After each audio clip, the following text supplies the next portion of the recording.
The Royal Virgin Islands Police Force is currently exploring the option of electronic tagging for offenders who may be able to avoid prison time by wearing the device and at the same time reduce cost and help with the overcrowding problem at Her Majesty's Prison.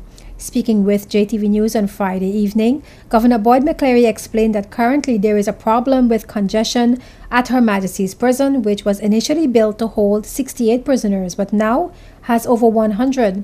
The governor said tagging selected offenders, particularly those with no previous record, will be a better option than sending them to prison.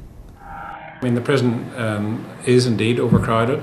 It was built for perhaps 60 prisoners. It currently has over 100. And the conditions in which the prisoners are being held there is not perfect as a result. So it is indeed one of the ways in which we're exploring to find alternatives to custody.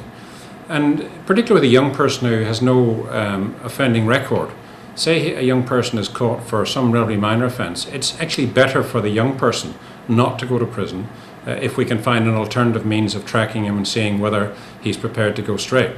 And it means if he doesn't go to prison, then we don't have to take up another prison bed and thus add to the overcrowding. So it is indeed one of the reasons why we're looking at alternatives to custody and why tagging is an attractive option. As one of the test subjects involving the electronic tags, Governor McCleary said he believes young offenders will more likely opt to wear the tag than go to prison. He said history, experience, and studies have shown that once a young person gets into prison, they are more likely to reoffend, and this is another reason why the electronic tagging is preferred. We've had about a 2-month trial period, and as I said, I was one of the guinea pigs who wore the tag for about a week actually, and I was a bit conscious that they were looking at me where I was, but that was okay. I didn't do anything too troublesome. But what occurred to me was that if I was a young person and I'd got in trouble, I'd rather be wearing a tag than going to prison, just because that's the option.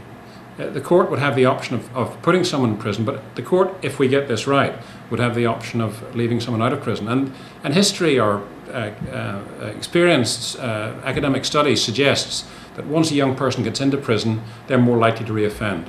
So it's actually better to try and keep them out and to prevent them from reoffending. Give them a bit of a shock, demonstrate to them that they've done something wrong, but try and persuade them that actually it doesn't really serve your interest to get into criminality, and therefore let's perhaps go back in the straight and narrow and live a proper life in the community. But we're some way off actual implementation. It might be this year, it might be next year, but we've got to make sure we get the basics right.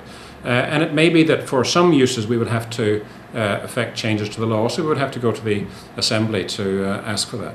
Meanwhile, Sergeant Carl Mason of the Royal Virgin Islands Police Force spoke about the cost of electronic tags as opposed to the cost of a prison time. Sergeant Mason explained that over 90 days, tagging a prisoner works out to some $8,000 cheaper than placing them in prison. He also said that the court will decide who will be given the option to wear a tag, as it will not apply to every offender passing through the court system. To keep somebody on a tag rather than in prison works out over 90 days at $8,000 cheaper. So it's $8,000 cheaper every 90 days to keep somebody on a tag than in prison. And that $8,000 can then be reinvested either in the staffing of the communication centre that's required to monitor it, or it can be saved in real terms and reinvested elsewhere, because it's all government money at the end of the day.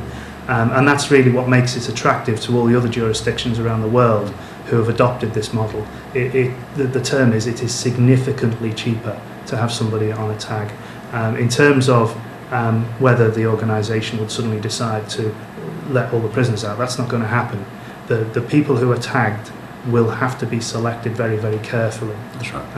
And it is really important, and it's incumbent upon the courts as well, who would be trained to deal with this, to recognise that the type of person from his previous offending behaviour who is likely to reoffend probably wouldn't be given the opportunity.